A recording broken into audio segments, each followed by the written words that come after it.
Bueno, saludamos a todos los de aquí, los de arriba también. Y el título no tiene que ver con la guerra. Quiero hablar de un sanguíneo del reino que era, y no quiero que lo confundan con sanguinario, sino que vamos a hablar hoy de uno de los discípulos que un temperamento en más de una ocasión le jugó en contra, y cómo Jesús supo tratar con él y cómo él trata también con nosotros. No sé cuántos sanguíneos de temperamento hay aquí en la sala. ¿Podría ver la mano? ¿Se hicieron la prueba alguna vez o no? Saben que hay 4 temperamentos, ¿sí o no? Y eso no tiene que ver, no tuvimos la culpa, eso es algo que estaba fuera de nuestras manos. Y dicen que podemos tener hasta 2, incluso 3 de los 4. Una vez yo me hice la prueba y la persona que me lo dijo me dijo, estás muy mal, porque era una mezcla rara y me la volví a hacer y sí, se inclinaba más por uno que por otro.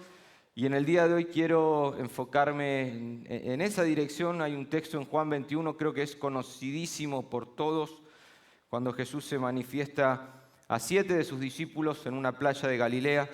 Y vamos a orar los versículos 1 y 2, pero luego avanzar un poco más con la lectura. Y oro para que Dios abra nuestros oídos, nuestros ojos, nuestro corazón, y su Espíritu pueda soplar y traer una palabra que tal vez no voy a estar mencionando, pero quiero hablar a esa palabra que venís buscando, que Dios pueda llegar y podamos salir, como cada domingo después de esta reunión, sabiendo que todavía podemos cambiar, podemos mejorar y agradar a Dios al hacerlo así. ¿Estamos de acuerdo? Vamos a leer Juan capítulo 21, versículo 1 y 2. Todos conocemos el pasaje de sobra, pero al menos quiero detenerme en algunos textos. Dice, después de esto, ya ahí hay para 3 meses de charla, después de todo lo que había acontecido esos días atrás, Jesús se manifestó otra vez a sus discípulos junto al mar de Tiberias. Y se manifestó, vuelve a repetir el evangelista, tal vez nos quiere decir algo de esta manera. Y ahí estaban juntos, yo los llamo los 7 magníficos. No estaban todos, había parte de esa comunidad con la cual Jesús había trabajado.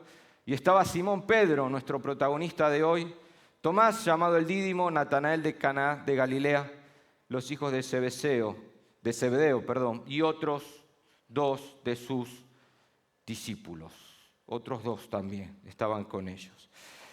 Servimos a un Dios y creemos en un Dios de segundas, terceras, cuartas y las oportunidades que sean necesarias. El texto dice, se manifestó otra vez. Ya Jesús con el consumado es, la obra estaba acabada, la resurrección al final fue la evidencia de una nueva creación que se empezó a llevar a cabo de ese reino de Dios, pero no tenía necesidad de quedarse 40 días otra vez con los discípulos. Él ya les había enseñado a lo largo de 3 años, pero parece ser que había cosas que no habían entendido. Y me suena familiar cuando examino mi vida y cuando veo cosas, como decía recién, parece mentira que después de tantos años todavía sigamos viendo guerras como las que estamos viviendo hoy. El hombre no ha cambiado, el corazón se ha endurecido más y Jesús lo sabe. Y hay algo que aquella primera comunidad de discípulos necesita saber y Jesús se los hará saber y por eso se presenta de nuevo. Días atrás, ustedes conocen la historia, no hace falta que entremos en detalles, pero Jesús había sido crucificado y a los pies de la cruz solamente había habido mujeres. Hay una teoría por ahí que dice que el discípulo amado pudo ser Juan. Yo no soy parte de esa opinión, yo creo que el discípulo amado es un nombre simbólico, una comunidad judía juanina que da forma a este evangelio. En mi opinión, los 12, menos Judas que se había ahorcado, huyeron a Galilea, de donde eran. Y el evangelio nos muestra cómo aún después de haber dejado a Jesús, Jesús se presenta a ellos al haber resucitado. Dice que la casa donde estaban encerrados, muertos de miedo, el Señor se presentó ahí, pasa a vosotros. Cuando ninguno aún había creído, no solo ya el mensaje de Jesús, de que al tercer día resucitaría, sino también el mensaje de las mujeres. Fueron mujeres las que vinieron con la noticia y ellos no podían creerlo. Y aún uno de ellos, Tuvo que correr hasta la tumba para poder ver con sus propios ojos que estaba vacía. Pero a pesar de que se gozaron y ese día domingo habrá sido para ellos un día especial, el Maestro está entre nosotros de nuevo. Parece ser que este capítulo nos indica de que tiempo después, la semana después o los días después, Pedro toma a un grupo de amigos de esa camada, de esa primera comunidad, y les hace creer que eso de ser pescadores de hombres no iba con ellos. Pedro es el líder de esta comunidad. Si ustedes leen los evangelios, siempre en las listas de los 12 aparece el primero, y no está ahí puesto porque fue el mejor, simplemente porque fue en él con el que Jesús tal vez tuvo un trato más personal, y era él el que tenía que influenciar en otros. Por eso cada vez que Jesús decía, díganle a los discípulos y a Pedro, siempre Jesús tenía presente a Pedro, y en esta ocasión la conversación que vamos a leer después tiene que ver con él. Él en cierta manera tenía una influencia sobre los demás. Y en este caso les hace entender de que tal vez a lo que Jesús les había llamado años atrás, eso de pescar hombres y poder llevar a cabo un mensaje de reconciliación al mundo, no iba con ellos. Y como te decía en un principio, creo que el temperamento en más de una ocasión a Pedro le jugó en contra, y el capítulo 21 nos muestra un poquitito acerca de eso. Porque hay 4 temperamentos. He traído una foto que a día de hoy yo no entiendo cómo se puede tener parte de uno y parte de otro, pero si te haces el test, vas a ver que podés estar en más de uno. Pero Pedro no era tan colérico. Para coléricos estaban los hijos del trueno, Juan y Jacobo. Saben que cada temperamento tiene cosas positivas y cosas negativas. Mi propósito hoy es enfocarme en la negativa porque creo que es lo que a Pedro y compañía le jugó en contra. Pero Pedro no era de esos coléricos como Juan y Jacobo. Dicen que los coléricos son personas que les gusta tener el control de todo. En lo negativo, tienen cosas buenas también. Están enfocados en las metas y suelen ser fríos y dominantes. ¿Algún colérico entre nosotros? Sí, los hijos de Zebedeo, uno quiere sentarse a la derecha, el otro a la izquierda, y quieren juzgar ahí y mandan a la madre a preguntar, escúchame, yo quiero saber si a mí me toca a la izquierda o a la derecha. Y Jesús lavando los pies diciendo, no, esto no entendieron nada. Temperamentos, flemáticos. Tomás fue un flemático, indeciso. Necesitan tener cierta seguridad antes de dar un paso. Le están diciendo que el maestro ha resucitado, de que se una al grupo, pero no. Él necesita tener todo cuadrado y necesita tocar ahí en su costado, en su mano, a ver si lo que le están diciendo es así. No vaya a ser que vaya a dar un paso que no calculé. Flemático alguno entre nosotros, vieron esas personas que a todos le tenés que mostrar el Google Maps para poder emprender algo. Y es algo también con lo que vivimos. Luego estaban los melancólicos dentro del grupo de los 12. Se cree que Judas fue un melancólico. Y repito, hay cosas positivas, ¿ok?, dentro de esto. Pero el melancólico es crítico, negativo y vengativo. ¡Wow! ¿No? Uno empieza a mirar ahí. Dice que son personas que piensan y analizan todo. Son peligrosos. Yo creo que los melancólicos, por eso Judas, claro, en una ocasión había una mujer que trajo un perfume, hizo el cálculo, 300 denarios, un año de trabajo, un año sabático, sin trabajar, me lo podría haber quedado, podría decir que es a los pobres. Entonces al final es todo, pero de una manera que piensa, analiza, pero no siempre con buenas intenciones. Y luego están los sanguíneos, Pedro, que toman decisiones movidos por sentimientos, impulsos, sin pensar. El sanguíneo es el que primero habla y luego piensa lo que acaba de decir. Y seguramente en más de una ocasión eso te jugó en contra. Porque Pedro no tiene problema en sacar una espada y no es que apuntó a la oreja de Malco, él iba a lo que iba, no tenía problema hasta que Jesús de alguna manera tiene que decirle tranquilo, que al que espada mata, a espada debe morir, guarda la espada porque esto no va por ahí. Y si Pedro hubiera pensado un poco lo que acababa de hacer, Pedro es el que dice, yo voy a ir a la cruz por ti, voy a dar mi vida y voy a estar ahí hasta el final. Y Jesús le dice, no te apures, que antes de que cante el gallo me habrás negado 3 veces. Pedro es ese que es el impulsivo que Jesús de repente viene caminando en el mar y él le da igual él le da igual el mar, le da igual todo. Señor, si eres tú, manda que yo camine. Y mientras va caminando, va pensando lo que está haciendo. Y ahí es cuando comienza a hundirse. De hecho, en este capítulo de Juan, capítulo 21, cuando Juan reconoce que el que está en la playa es Jesús, Pedro ni siquiera espera que la barca llegue. Él se tira al mar y comienza a nadar hasta llegar hasta él.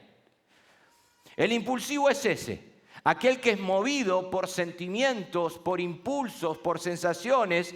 Y esto creo que en aquella mañana en la cual él tomó el impulso, se levantó una mañana después de haber visto a Jesús resucitado y haber comido y cenado otra vez con él. Él le dice a sus amigos, vamos, esto no es para nosotros. Y creo que todos aquellos que en esta mañana se identifican con algún área sanguínea, aunque no seas sanguíneo, y me digas que sos más de los flemáticos, coléricos, o tal vez otro entre mitad y mitad, creo que todos en esta mañana alguna vez hemos tomado decisiones y luego nos hemos estrellado con la pared del fracaso.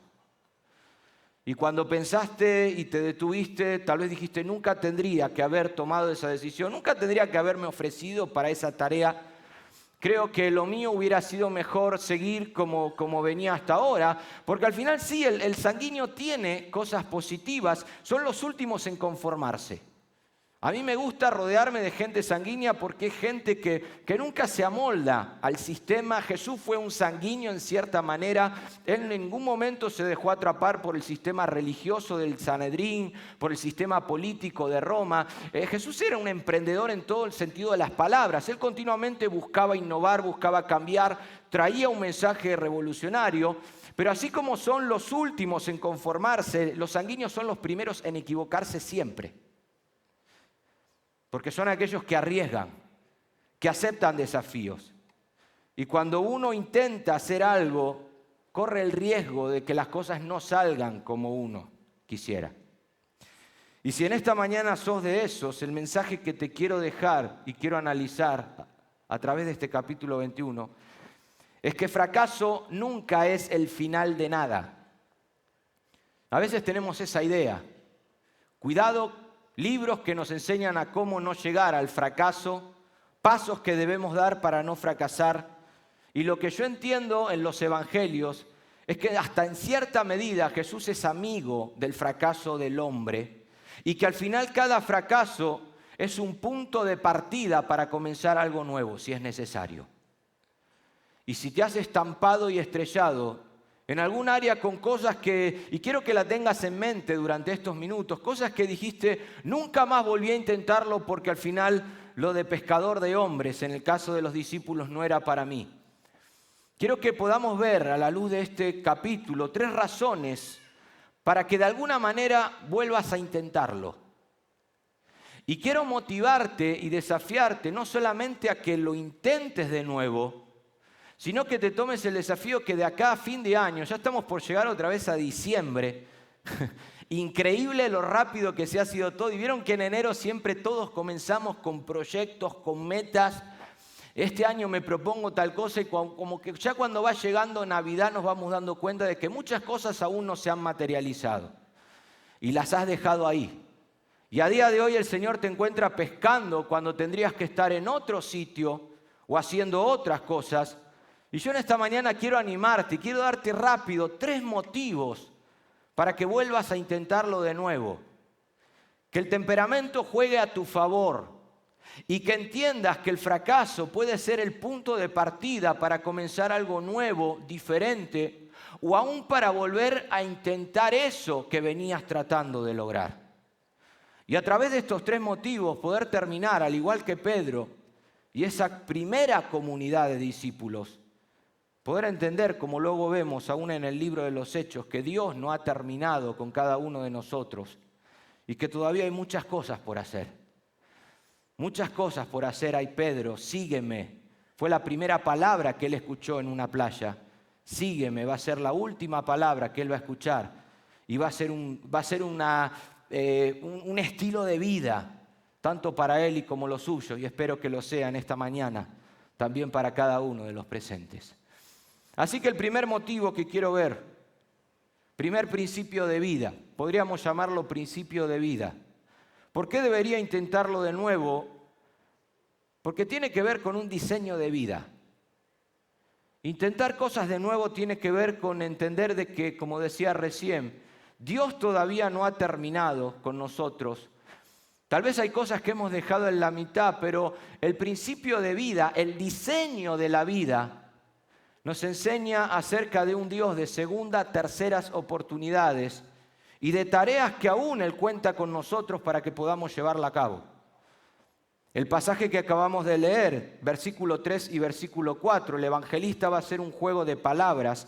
En el versículo 3 entre noche y versículo 4 día. Noche y día, dos cosas antónimas que no están ahí porque simplemente pasó así, sino porque quiere enseñarnos algo. Y cuando yo analizo lo que pasó en aquella playa de Galilea, para mí fue un déjà vu para ellos, porque fue más o menos similar como ellos habían sido llamados. En una playa, sin pescar nada, toda la noche. Pero el relato comienza diciendo después de esto. Para Pedro llegó el después de esto. Unos días atrás Jesús había estado lavando los pies de cada uno de ellos y Pedro había algo que no había entendido. Jesús les está mostrando a través del lavamiento de pies el amor que ellos tienen que tener hacia la comunidad, pero también el servicio en el cual ellos ahora tienen que llevar a cabo. Y Pedro no entiende. Juan capítulo 13, versículo 7, Jesús le dice, mirá, no lo entendés ahora, pero tranquilo, tiempo después de esto podemos ver, lo vas a entender. Y como sabemos, Pedro no lo entendió. Pero aquella mañana en esta playa, Pedro entendió. Es el primer encuentro personal que yo veo de Jesús y Pedro. Ya se había manifestado en comunidad, pero de forma personal lo vemos aquí. Y Pedro tiene que entender eso, que aquella noche, en aquella Pascua, en aquella cena, no había entendido. Y lo que tiene que entender es que la pesca a la cual él había sido llamado iba en una dirección, pero él ahora se encuentra en otra dirección totalmente contraria. En Juan capítulo 15, después de haber lavado los pies, Jesús le dice, no me elegisteis vosotros a mí, yo os elegí a vosotros para que vayáis en esta dirección, para que vayáis y llevéis fruto y vuestro fruto permanezca. Pero ahora nos encontramos, esa primera comunidad, en otra dirección totalmente contraria. En lugar de estar yendo para ser fructíferos y productivos, tal y como Jesús les había dicho, ahora nos encontramos a un grupo de discípulos que cambian totalmente de dirección, cambian el diseño, cambian el propósito.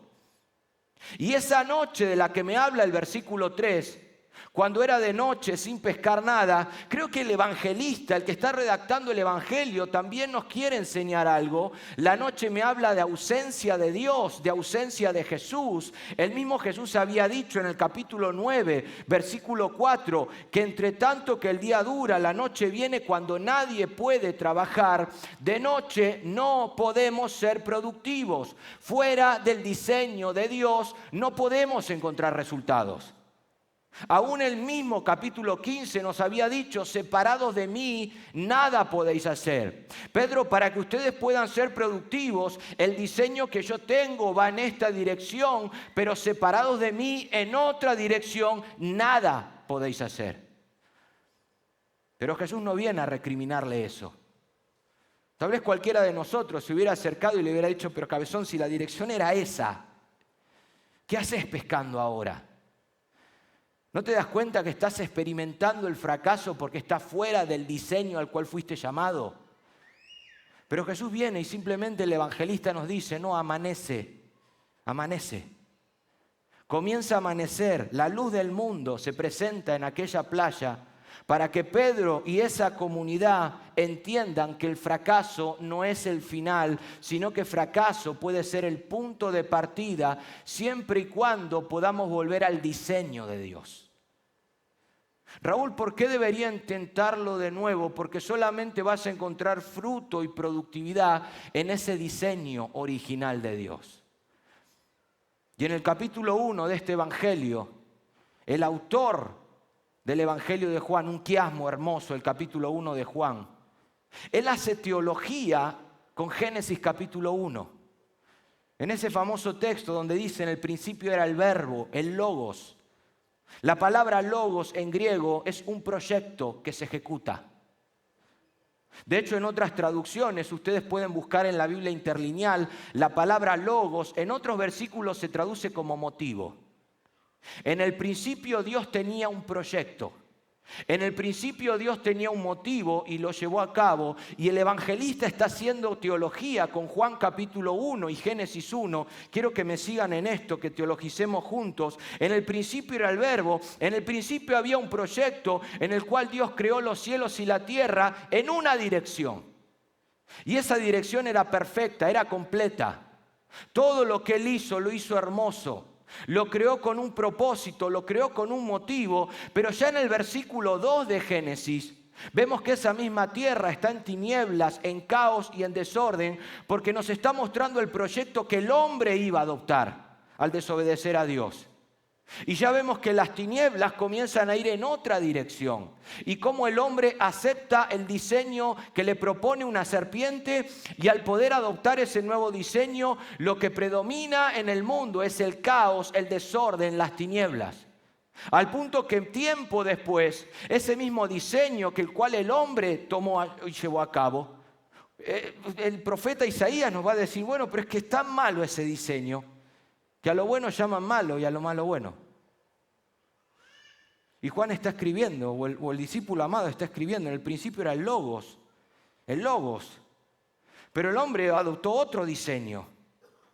En el principio Pedro tenía, tu pescador de hombres, el propósito que vayas y lleves fruto, pero no te das cuenta que volver a pescar estás adoptando otro diseño totalmente contrario. Pero el mismo capítulo 1 de Juan habla de que Génesis 1:1 me habla del diseño de Dios. Génesis 1:2 me habla del diseño del hombre, pero ahora Génesis 1:3 dice: sea la luz. Aparece la luz para volver a poner en orden el caos, siempre y cuando podamos volver a ese diseño. Y Juan capítulo 1 hace teología y dice: la luz que vino al mundo y que alumbra a todo hombre está entre nosotros. Jesús revela a Dios, y Jesús viene para que el hombre pueda volver al diseño original de Dios. Y el mismo capítulo 1 nos dice que aún Juan el Bautista dio testimonio de esa luz. Él no era la luz, pero nos mostró esa luz para que el hombre pueda volver a ese propósito original de Dios. Entonces Pedro está en aquella playa, en una dirección total. Pedro está en Génesis 1:2. Pedro está en desorden. Pedro está en algo que él no entiende. Pero ahora Jesús aparece, amanece esa luz para que él pueda volver al diseño original. Y como va a decir Pablo en 2 de Corintios capítulo 4 versículo 6, porque aquel que mandó que de las tinieblas resplandeciese la luz, Génesis capítulo 1 verso 3, es el mismo que resplandeció en nuestros corazones para la iluminación del conocimiento de Dios en la faz de Jesucristo. Jesús viene una vez a nuestro encuentro para movernos otra vez a ese diseño original en el cual podremos encontrar ahora la productividad y la oportunidad de llevar a cabo eso que Él estableció, y no tanto mi diseño. Por eso entiendo de que el hombre solamente, y cuando hablo del hombre hablo de toda la humanidad. Ahora mira, vas a escuchar de todo en esta guerra. Y vas a leer gente que está a favor de Israel, gente que está a favor de los palestinos. Vas a encontrar todo tipo, pero al final si es que perdemos todo, si es que lo que necesitamos entender es que este mundo, esta sociedad, necesita que la luz alumbre para volver al diseño por el cual fue creado. Donde todo era bueno, donde todo era perfecto. Y llegará un momento donde el Señor vendrá a establecer un reino y donde predominará la justicia, pero mientras tanto es su comunidad, es la iglesia la que fue llamada a hacer luz a las naciones. Y si el Señor viene a nuestro encuentro hoy, lo que Él quiere es encontrar caminando, que nos encuentre caminando dentro de ese diseño original. Y yo quiero llevarte en esta mañana a ese diseño, porque tal vez te estás dando contra la pared. Y es como que alguien tiene que decirte: mirá, pero es por ahí, ¿no? Es por ahí. Como el libro de Eclesiastés. O sea, el libro de Eclesiastés es el libro de palabras del predicador, de un hombre sí que empezó bien en el diseño de Dios, que iba por ahí, Pero es un momento que empezó a ir por ahí. Y acá todo es vanidad, ¿eh? Y acá todo es un sinsentido. Y acá lo que va a predominar es la tiniebla, el caos, el desorden. Y te vas a chocar una y otra vez contra la pared. Y podemos orar y dejar en la caja de peticiones motivos por los cuales tu vida pueda encontrar un sentido, poder salir adelante. Pero tal vez lo que necesitas hacer es entender de que pescar no es tu llamado, que el diseño de Dios va por otro lado. Y en esta mañana yo quiero llevarte a eso. Hablaba el otro día con un joven que está enojado con Dios, enojadísimo. Y yo puedo entender que haya gente indiferente, pero enojado. Y él me dice, no, pero es que nunca más piso una iglesia. Y me hizo como toda una lista de cosas por las cuales él nunca más va a venir. Y él me decía, no, pero es que al final la palabra literal, creo que a ustedes, mueran en su religión, fue la palabra literal que me dijo. Ustedes mueran en la religión. Es como que uno, y entiendo que en esa lista había muchas cosas que tenía razón. De cosas que hacemos mal, nos equivocamos y tal vez creo que hasta muchas veces no hemos presentado verdaderamente a Dios como al menos Jesús vino a revelar. Pero yo le decía, mirá, podés tener razón en muchas cosas, pero el diseño que el mundo te está proponiendo, que la sociedad, o sea, por muy atrapante que sea, te está llevando en una dirección donde en algún momento te vas a terminar en un pozo oscuro sin salida y el único que te va a poder sacar de ahí es Jesús. Y no te digo que vuelvas a la iglesia, te estoy diciendo que mires por un momento al cielo y reconozcas que hay un Dios que tiene un diseño para esta humanidad y que da igual las veces que te hayas equivocado o fracasado. En esa mirada vas a encontrar lo mismo que Pedro encontró. Perdón, misericordia y un proyecto que tiene que continuar. Y mis palabras eran, podés seguir en esa dirección, pero Dios no terminó contigo. Y oro para que en algún momento pueda amanecer y puedas volver otra vez. Que puedas ver en ese logos esa luz. Porque así como Pablo dijo, aquel que comenzó la buena obra, si Dios en tu vida comenzó la buena obra, ¿sabes lo que Pablo está pensando en Filipenses 1:6? Está pensando en la misma creación. Aquel que comenzó la buena obra no dejó el cuarto día en la mitad. No dejó el sol ahí en la mitad, no. Aquel que en el principio comenzó la buena obra, primer día, segundo día, tercer día, séptimo día y encontró regocijo y vio que todo lo que había creado era bueno y en gran manera. Ese mismo Dios que comenzó la buena obra es aquel que la está llevando a cabo en tu vida y no va a parar hasta que pueda encontrar esa satisfacción y esa plenitud de aquel séptimo día. Y creo que Pedro necesita escuchar eso aquella mañana. Y la primera comunidad también y nosotros también, porque al final solamente en esa buena, perfecta voluntad de Dios encontraremos la satisfacción, el sentido que el predicador no encontró o el estilo de vida que los discípulos adoptaron a partir de este relato. Primer motivo para que lo vuelvas a intentar tiene que ver con el diseño de vida. Solamente en Génesis 1:1, solamente en el proyecto de Dios vas a poder encontrar rumbo y sentido. Y si en esta mañana te encontrás en esta dirección, qué bueno al final poder acercarte y poder orar juntos y decirte, vamos a orar para que la luz resplandezca una vez más en tu corazón y puedas volver y puedas caminar y podamos juntos tomarnos de la mano y dejarnos tomar de la mano por el gran Maestro y caminar hacia eso que Él tiene por delante, que es mucho mayor que tu último fracaso. Y el Señor está en esta mañana. Pero hay una segunda razón, un segundo punto que yo veo, y tiene que ver con la pasión de tu vida. No solamente el diseño de vida, sino que no, ¿sabes por qué tenés que intentarlo de nuevo? Porque no podés abandonar así como hacía aquello que realmente amás. Pedro no puede volver a pescar y olvidarse de todo lo que pasó años atrás. Creo que no hace falta que leamos, yo lo llamo la trilogía del me amas. Y entiendo que al final Jesús no necesitó muchas cosas para convencer a Pedro. No le dijo, Pedro, mira, tenemos que organizar un congreso y vamos a estar estudiando motivos por los cuales no tenés que seguir pescando. Te voy a mostrar motivos por los cuales vamos... No, Jesús simplemente se presentó y le tocó la fibra en el corazón. O sea, Jesús sabía dónde tenía que tocar. Lo que había pasado años atrás era muy fuerte, era muy grande. Me amas, me amas. Porque al final esa pasión no se apaga fácilmente. Y por eso todavía hay cosas que has dejado a medio hacer. Porque a veces como sanguíneos nos ha pasado eso, ¿no?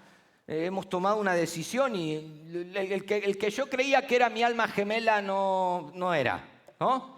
O la carrera que yo pensé que me iba a abrir puertas, al final, al contrario, tengo que estar trabajando de otra cosa. O el ministerio que tanto anhelé y leí libros de avivamiento y demás, pero...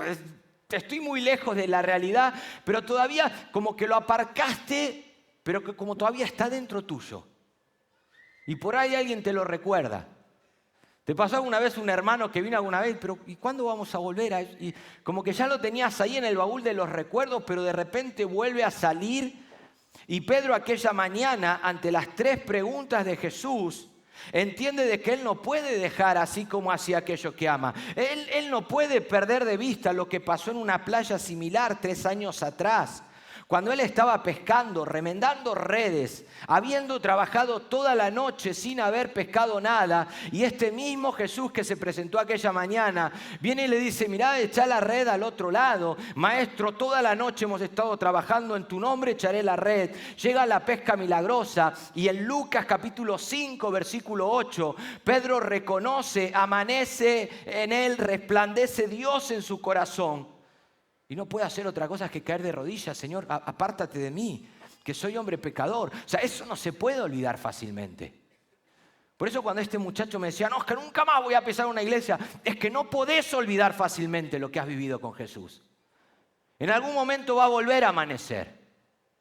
Y ahí está Pedro de rodillas diciendo no, y Jesús diciéndole no, si acá no se tiene que apartar nadie. Esto va a funcionar así, a partir de hoy serás pescador de hombres. Y en otra ocasión cuando Jesús le dio la oportunidad de volver a irse como los demás, era muy fuerte lo que había pasado en Pedro. ¿A quién iremos si solamente tú tienes palabras de vida eterna? Si lo que me pueden ofrecer ahí afuera está bueno, es un proyecto ambicioso, pero al final la vida eterna tiene que ver con la plenitud de Dios y solamente lo encuentro en tu persona. Y ahora 3 años después, en la misma playa, frustrado, no necesitó muchos argumentos. Una pregunta de Jesús, una trilogía de preguntas: ¿me amas, corderos? ¿Me amas, ovejas? ¿Me amas, apacienta? Pues Pedro necesita ahora que alguien vuelva a recordarle que Jesús es la pasión de su vida. Y lo encuentro en otros protagonistas también. Y te estoy hablando de Jesús, pero te puedo hablar de cualquier otra cosa. Porque hay protagonistas en la Biblia que experimentaron ese tipo de fracaso. Moisés, por ejemplo, en el desierto. O sea, en cuánta más de una ocasión como que él decía, pero con lo bien que estaba cuidando las cabras de mi suegro ahí. Y tengo que enfrentarme ahora a un pueblo peor. ¿Vieron cuando golpeó la roca, no? Yo creo que el tipo ya no aguantaba más. O sea, tenía toda la bronca acá adentro y golpeó la roca y salió agua y demás. Pero, o sea, ¿cuántas veces Moisés habrá querido en el desierto? Pero había una pasión en él que le podía. Como Elías en aquella cueva, quítame la vida, que no soy mejor que mis padres. Pero al igual que Jeremías, como que había un fuego dentro que lo consumía. Y le decía, no, lo que uno verdaderamente ama no lo puede dejar así por así. No podés darle lugar a ese informe médico. Si realmente amás la vida, tenés que encontrar la manera de poder superarlo de alguna forma. No podés darle mucho sentido a la nota de un examen. Si verdaderamente es la carrera que siempre quisiste estudiar, al final, mira, vas a buscar la manera, no sé cómo, y tendrás que estudiar más y esforzarte más. Pero hay cosas que a veces uno tiene que darle lugar a ese fuego, a esa pasión que está dentro para poder tomar el impulso de intentarlo de nuevo. Y ese algo, ese fuego, los cristianos lo llamamos Dios. Pero al final es un mismo Dios que produce el querer como el hacer. Son sensaciones que nos gobiernan y nos impulsan cuando ya pensamos que era el final y que no había manera de volver a intentarlo. ¿Te pasó o no? De repente estás otra vez ahí, echando el currículum de nuevo. Cuando ya pensaste que eso no iba contigo. ¿Se acuerdan de Messi en una final de la Copa América? No, la selección terminó para mí. Y yo lo miraba, yo lloré con él, ¿eh? Yo lloré. La segunda fue durísima. Y yo entiendo la declaración de él, pero luego a la hora pensé, digo, o sea, no hay manera de apagar eso. O sea, ¿cómo que la selección terminó? Y meses después pidiendo perdón, no, me equivoqué. Pero si nos pasa a todos. ¿Se acuerdan la película de Rocky Balboa? La mujer, Rocky, no boxees más. No puedo matar el tigre que tengo dentro. No podés abandonar así como así aquello que hizo clic en algún momento en tu corazón. Me acuerdo un amigo también, se estaba por casar y me llamó desesperado. Raúl, le dije a mi novia lo que nunca le tenía que decir. ¿Te pasó alguna vez o no? Esta vez no me va a perdonar, me decía. Esta vez no me va a perdonar. Y yo para el consejo romántico, yo soy un 0 a la izquierda. Yo soy tan sanguíneo que a mi esposa no le pedí noviazgo, le pedí matrimonio. O sea, yo fui, mira, nos casamos. Y salió bien, pero podría, claro que la gente me dice, pero ¿te diste cuenta que podría haber salido mal? Y sí, podría haber salido mal. ¿Y qué? Soy sanguíneo en algunas áreas y en otras soy más de calcular. No tengo carné del coche todavía. Y cuando alguien me quiere explicar de por qué con 18 años no tuve el impulso de sacarme el carnet del coche y por qué con 43 años todavía hasta te puedo demostrar que tener un coche no es bíblico.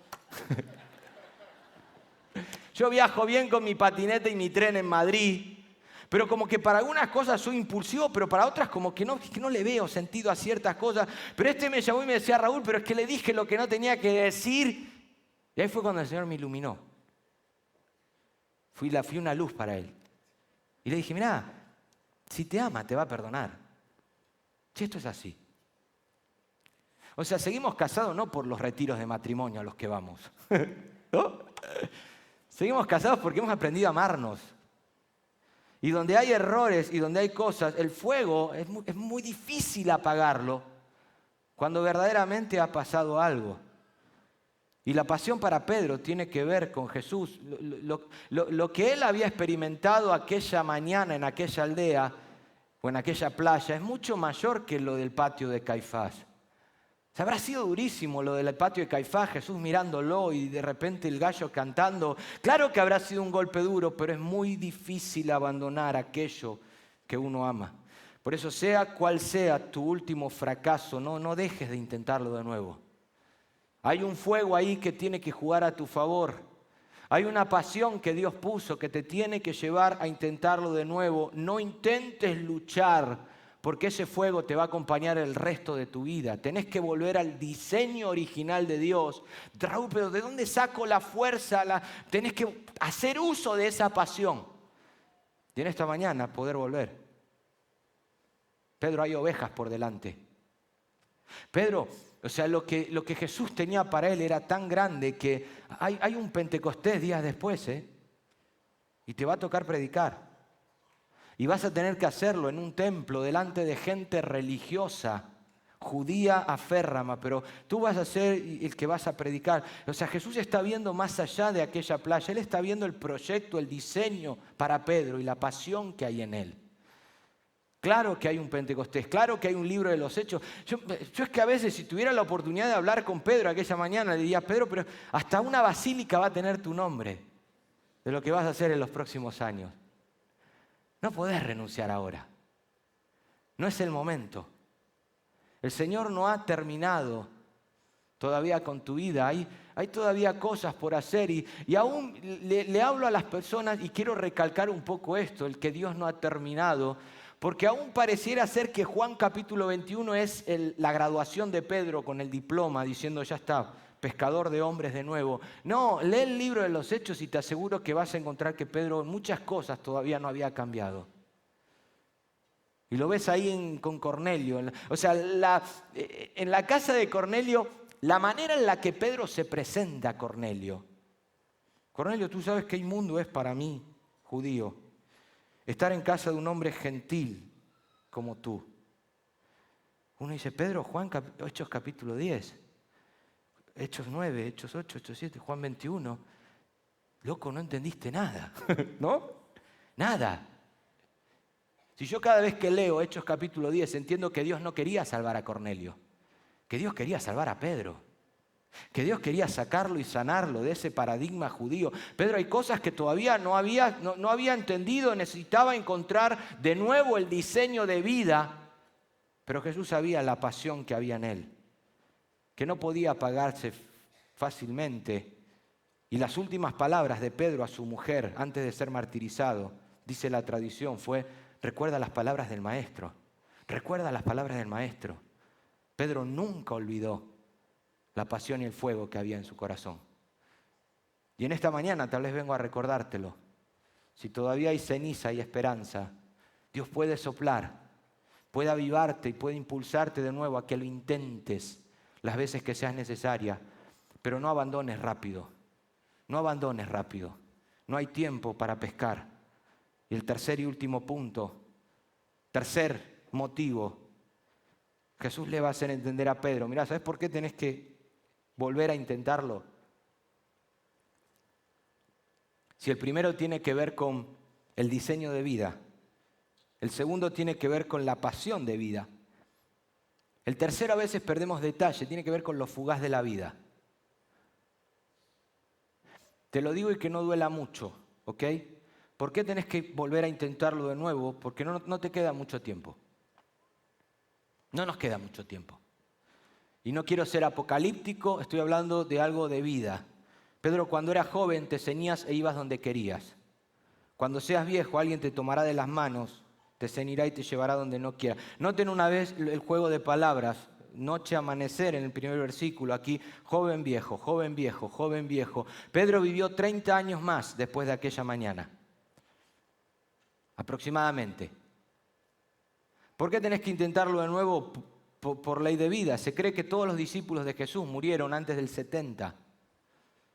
Esto está sucediendo en el año 30 y 31, no sabemos bien, aproximado, pero Jesús le está diciendo, mira, cuando eras joven, pero cuando seas viejo, y como que le está diciendo, mira, eso es mañana, esto va a pasar rápido, no hay tiempo que perder. Y creo que los discípulos eran conscientes de esta declaración de Jesús. Cuando seas viejo te ceñirá y te llevará otro. Anda a entender de qué muerte iba a morir. Y como los discípulos eran conscientes de que mañana podían morir martirizados, perseguidos, o por cuestiones de vida, creo que no perdían el tiempo en cosas que nosotros a veces perdemos tiempo. Vieron que a veces te pasa que como que está bien, sabés que tenés que hacerlo, pero sos joven, tenés toda una vida por delante. Y los años cada vez van pasando más rápido y hay una urgencia de hacer cosas que si pudiéramos entenderla también, al igual que los primeros cristianos entendían esa urgencia, creo que el Señor nos encontraría más activos, más productivos, más haciendo cosas.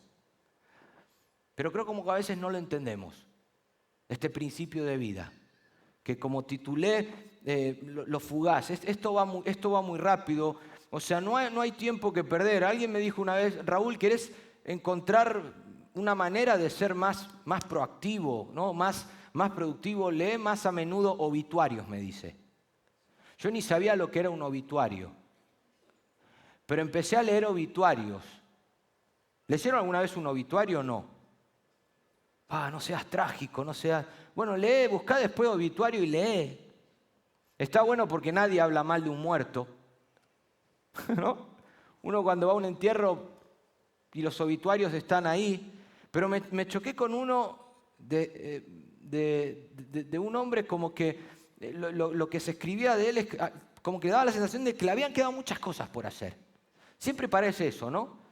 La abuela se fue con 95 años, pero todavía tenía muchas cosas por hacer. Y choqué con uno de Steve Jobs, que no era un obituario, que fue una declaración que él hizo. Él les habló a los universitarios de Stanford. Si tuviera que poner un modelo de emprendedor, yo pondría a Steve Jobs en muchas cosas. Y él cuando le detectaron cáncer de colon y luego vivió unos años más y siguió innovando y haciendo cosas. Pero él en una charla a los universitarios dijo, recordar que voy a morir pronto es la herramienta más importante que haya encontrado para ayudarme a tomar las decisiones más importantes de mi vida. Claro, esto lo dice él. Y nadie se cuidaba mejor que él. Si él creo que era vegano y comía zanahoria todas las mañanas. Pero es que al final uno no sabe. Y Pedro, cuando era joven, pero cuando seas viejo, o sea, de aquí a nada, o sea, lo que tenés que hacer, amigo, no, o sea, no puedes estar pescando. Hay algo más urgente que te he pedido que hagas, y si verdaderamente hay pasión en ti, o sea, no podés perder el tiempo con algo que no está contribuyendo al diseño por el cual yo te llamé. Y tenés que hacerlo ahora. O sea, me acuerdo una vez también que pedí ayuda para un blog de una página web y le escribí a varios profesores. Primer día, segundo día, tercer día, y escriban un artículo para poder hacer, y pasó el tiempo y como que vieron que no, como que sí, pero sí, y pasaba el tiempo y nada. Y de repente se me da por escribirle a uno por WhatsApp. Después de no sé cuánto había pasado, meses. Digo, amigo, pero estoy esperando el blog. No seas ansioso, me dice. A un sanguíneo decirle no seas ansioso. Lo que le respondí en ese mensaje de WhatsApp, creo que fue la confirmación para él con la cual con Raúl no hay que trabajar nunca. Nunca. Porque si vas a estar conmigo, al final, la vida es un viaje que no tiene billete de vuelta. Y yo creo que hay cosas que deberíamos estar haciendo hoy y no la estamos haciendo porque no hemos entendido tal vez el diseño, porque tal vez la pasión todavía no es la de antaño, o seguramente porque a veces pensamos, de verdad, ¿qué cosas tendrías que hacer hoy domingo? Y no las vas a hacer porque ¿para qué sea otro domingo? ¿No? Y te juntás con un impulsivo como yo. Y yo te agarro y te digo, ¿vieron que el teléfono hay una aplicación que te dice cuánto tiempo pasás? ¿Alguien vio esa? A mí me da miedo mirar eso. De hecho, no sé dónde está, en qué parte del teléfono.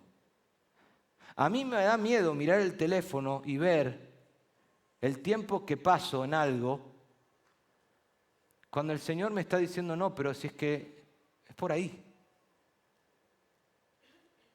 Y como dijo Ross Garber, solo puede haber una cosa que sea la más importante, solo una. Muchas cosas pueden ser importantes, pero solo una la más importante. Y para Pedro la más importante era la gran comisión. Para Pedro la más importante era ser pescador de hombres. No había tiempo para pescar, por muy bueno que sea pescando. Hay un libro de los Hechos que se va a escribir. Pedro, la vida es corta, muy corta. Si me amas, hay unas ovejas que hay que apacentar. Si me amas, hay corderos que tenés que pastorear. Sos el líder de una comunidad. Pero el momento de hacerlo es ahora. Y veo, como decía recién, que Jesús no terminó con Pedro. El libro de los Hechos me muestra cómo Dios sigue tratando con él. Y un Pedro que aprende. Y te aseguro que tal vez no terminó cuando él muere en Roma, dice la tradición, crucificado boca abajo. Seguramente que le quedaron muchas cosas por hacer, como nos va a pasar a todos. Pero hay algo que él entendió que era lo más importante, y el libro de los Hechos, los primeros 11, 12 capítulos nos dan testimonio de ello. Pescador de hombres, lema de la iglesia, cosas que tenemos que hacer. Cosas de ese diseño que debemos aprender. Y aún el libro de los Hechos no termina con una despedida. Eso es algo que a mí siempre me llamó la atención. De hecho, a veces le digo a los estudiantes, le digo, abramos Hechos capítulo 29, verso 1. Y les digo, tienen que estudiar Hechos capítulo 29, verso 1. Y ves a más de uno ahí. ¿No? Esos que no leen la Biblia. Profesor, se ha equivocado, tiene 28 capítulos. ¿No? ¿Tuvieron que ir ahí? No, el 29.1 lo escribimos nosotros. La historia sigue abierta. Pablo termina en Roma predicando el reino de Dios, pero no da un saludo, no da una despedida. ¿Por qué? Porque al final esto sigue abierto. Y hay un diseño de vida que debemos encontrar, hay una pasión que nos debe impulsar. Pero hay un principio, hay una brevedad, hay cosas que tal vez deberíamos estar haciendo y no estamos haciendo. Y creo que es una buena mañana para romper con esa pared del fracaso y volver a intentarlo de nuevo. De hecho, termino con esto, y los músicos, si quieren venir. Si Jesús vendría a tu playa esta mañana, ¿en qué red social te encontraría? ¿Lo pensaste alguna vez o no? El maestro viniendo a buscarte, ¿en qué red social te encuentra? Porque me imagino que si hubiera habido teléfono, Pedro estaría con los demás, vamos a pescar, pero estaría el selfie, ¿no? Detrás, la barca, ahí. Entonces, ¿por qué te digo esto? Facebook, cuando entras a Facebook, ¿qué te pregunta? Sé que cada vez Facebook se usa menos, pero ¿qué es lo que Facebook te pregunta cuando entras? A ver, ¿qué estás pensando? ¿Cómo te sientes? Y el hermanito, bendecido, la carita, ¿no? Y Facebook te dice, ¿qué estás pensando? Y yo creo que si Jesús vendría a buscarme, no me preguntaría qué estás pensando. ¿Cómo te sientes? ¿No? Luego, Twitter, ¿qué te pregunta Twitter? Y hablo de las redes sociales porque a lo mejor, yo sé que hay gente aquí adicta y hay gente tal vez que pasa. Pero el Twitter, ¿qué te pregunta? ¿Quién tiene Twitter? ¿Qué está pasando? ¿Sí o no? Al menos antes preguntaba eso. Y creo que si Jesús vendría a buscarnos, no me preguntaría ¿qué está pasando? No me preguntaría ¿en qué estás pensando? ¿Cómo te sientes? Creo que a Jesús le encantaría encontrarse en una aplicación, no sé pronunciar inglés, Dribbble, que dice, la pregunta es ¿en qué estás trabajando? ¿En qué estás trabajando? Creo que la pregunta de Jesús sería esa, venir hoy y, escúchame, ¿en qué estás trabajando? O sea, ¿cuál es tu proyecto de vida? ¿Qué estás haciendo? ¿Qué estás haciendo? Y mi propósito en esta mañana no es poner una carga de, no, al final el Evangelio me está diciendo que es una dirección. No, te estoy hablando de un estilo de vida. Y si estás hoy por primera vez, decirte, mira, Jesús te puede dar la oportunidad que otros nunca te han dado, nunca. Porque Él viene a revelar cómo es Dios y se va a manifestar otra vez las veces que sea necesaria. Pero si sos ya de los que lleva tiempo y estás ahí pescando como, ¿qué estás haciendo? No, acá pasando el tiempo, ya ahora viene Navidad, enseguida entramos en 2024, la iglesia va a poner un lema nuevo y vamos a cambiar algunas cosas, pero hace tiempo que como que dejaste de levantarte con ese ikigai, con ese sentido de vida, con esa pasión, que mañana día lunes te hace decir, bueno, hay todavía muchas cosas por hacer y soy parte de algo más grande de lo que veo. Y al igual que Pedro, quiero descubrirlo y vivirlo y poder contagiar a otros para que lo hagan. Y en esta mañana la invitación es esa, quiero orar, quiero que te pongas de pie y orar. Si venís por primera vez aquí a mi izquierda, quiero presentarte a ese Jesús de oportunidades, de comienzos. Otra vez. Y si sos tiempo ya